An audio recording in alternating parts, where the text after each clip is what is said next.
ಕಾವೇರಿ ಕೊಳ್ಳ ಪ್ರದೇಶದಲ್ಲಿ ಆಗಿರುವ ಅಲ್ಪ ಪ್ರಮಾಣದ ಮಳೆ ರಾಜ್ಯಕ್ಕೆ ವರವಾಗ್ತಾ ಇದೆಯಾ ಅಥವಾ ಶಾಪವಾಗುವ ಸಾಧ್ಯತೆ ಇದೆಯಾ ಅಂತ ಹೇಳಿ ರಾಜಕೀಯವಾಗಿ ಮಾತುಕತೆ ಮೂಲಕ ಸಮಸ್ಯೆಯನ್ನ ಬಗೆಹರಿಸಿಕೊಳ್ಳೋ ಪ್ರಯತ್ನವೂ ಕೂಡ ಮಾಡಬಹುದು ಅಂತ ಆದಾಗ ನಾಗೇಂದ್ರ ಸರ್ ಆಗ್ತಾ ಇದೆ ಪ್ರಯತ್ನ. ಒಂದು ಕಡೆಯಲ್ಲಿ ಸರ್ವಪಕ್ಷ ಸಭೆಯನ್ನ ಕರೆದಿದ್ದಾರೆ ಡಿಕೆ ಶಿವಕುಮಾರ್ ಅವರು. ಎಲ್ಲಾ ಪಕ್ಷಗಳನ್ನ ವಿಶ್ವಾಸಕ್ಕೆ ತೆಗೆದುಕೊಳ್ಳೋ ಪ್ರಯತ್ನ ಆಗ್ತಿದೆ. ಮತ್ತೊಂದು ಕಡೆಯಲ್ಲಿ ತಮಿಳುನಾಡಿನ ಮುಖ್ಯಮಂತ್ರಿ ವಿಜಯ್ ಅವರ ಜೊತೆಯಲ್ಲೂ ಕೂಡ ಮಾತುಕತೆಗೆ ಹೋಗ್ತಿದ್ದಾರೆ. ಕೇಂದ್ರ ಸರ್ಕಾರದ ಜೊತೆಯಲ್ಲಿ ಸಂಘರ್ಷದ ಹಾದಿ ಬಿಟ್ಟು ಸೌಹಾರ್ದದ ಹಾದಿಯನ್ನ ತುಳಿತಿದ್ದಾರೆ. ಪಾಸಿಟಿವ್ ಆಗಿ ಕಾಣ್ತಾ ಇದೆ. ಬಟ್ ಆದ್ರೂ ಕೂಡ ನ್ಯೂನ್ಯತೆ ಏನು ಕಾಣಿಸ್ತಾ ಇರೋದು ವಿರೋಧ ಪಕ್ಷಗಳಿಗೆ ಅಂತ? ಮೇಡಮ್, ಒಳ್ಳೆ ಇದು ಈ ಮಾತಾಡಬೇಕಾಗಿರ್ತಕ್ಕಂಥ ವಿಚಾರ. ಒಳ್ಳೆ ಪ್ರಶ್ನೆ ಕೇಳಿದ್ದೀರಿ. ನೋಡಿ, ನಮ್ಮಲ್ಲಿ ಡಿಸೆಂಬರ್ ಅಲ್ಲೇನೆ ನಮಗೆಲ್ಲ ಏನ್ ಹವಾಮಾನ ಇಲಾಖೆ ಮುನ್ಸೂಚನೆ ಕೊಟ್ಟಿತ್ತು. ಅದು ಎಲ್ಲರಿಗೂ ಗೊತ್ತಿದೆ. ತಜ್ಞರು ಒಪ್ಕೋತಾರೆ, ಎಲ್ಲರೂ ಒಪ್ಕೋತಾರೆ.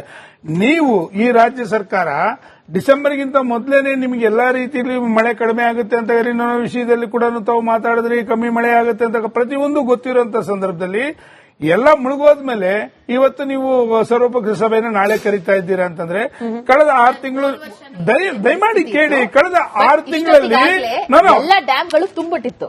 ಆಯ್ತಾ? ದಯಮಾಡಿ ಇಲ್ಲ ಇಲ್ಲ ಇಲ್ಲ, ನಾನು ರಿಪೋರ್ಟ್ ಮಾತಾಡ್ತಾ ಇದ್ದೀನಿ. ಹೇಳೋ ತನಕ ಕೇಳಿ ಮೇಡಮ್. ನನ್ನ ಅವಕಾಶ ನನ್ನ ಅವಕಾಶ ನೋಡಿ. ಒಂದು ಮೇಡಮ್, ನಂಬರ್ 1. ನಂಬರ್ 2, ನಾನು ಆಗ್ಲೇ ಹೇಳಿದ್ದೀನಿ, ಯಾವ ಈ 2 ಕಮಿಟಿಗಳಲ್ಲಿ ಇರ್ತಕ್ಕಂಥ ಸದಸ್ಯರು ವಾಸ್ತವಾಂಶನ ನಮ್ಮ ಕರ್ನಾಟಕ ರಾಜ್ಯ ಸರ್ಕಾರ ಕರ್ಕೊಂಡ್ಬಂದು ಕಣ್ಮುಂದೆ ತೋರಿಸಬೇಕಾಗಿತ್ತು. ಯಾಕೆಂತಂದ್ರೆ ತಜ್ಞರಿಗೆ ನಾನು ಸ್ವಲ್ಪ ಅವರಷ್ಟು ನಾನು ತಿಳ್ಕೊಳ್ಳಿಲ್ಲ ಅಂದ್ರೂ 10 ದಿವಸಗಳು ಜೂನ್ ಜುಲೈಯಲ್ಲಿ ಎವರಿ 10 ಡೇಸ್ಗೂ ಕೂಡ ಪ್ರಾಧಿಕಾರ ಬಂದು ಚೆಕ್ ಮಾಡಬೇಕಾಗುತ್ತಲ್ಲ ನೀರನ್ನ. ಅದನ್ನ ನಮ್ಮ ಮಾಹಿತಿಗಳು ಯಾರಿಗೂ ಬಹಿರಂಗವಾಗಿ ಯಾಕೆ ಕೊಟ್ಟಿಲ್ಲ ನೀವಾಗಾದ್ರೆ? ಮತ್ತೊಂದು 2ನೇದು. 3ನೇದು, ಇವತ್ತು ಕೂಡ 2 ಪ್ರಾಧಿಕಾರಗಳು ಕೊಟ್ಟಿರ್ತಕ್ಕಂಥ ಏನೊಂದು ನೀರು ಬಿಡಬೇಕು ಅಂತಕ್ಕಂಥದ್ದಿದೆ.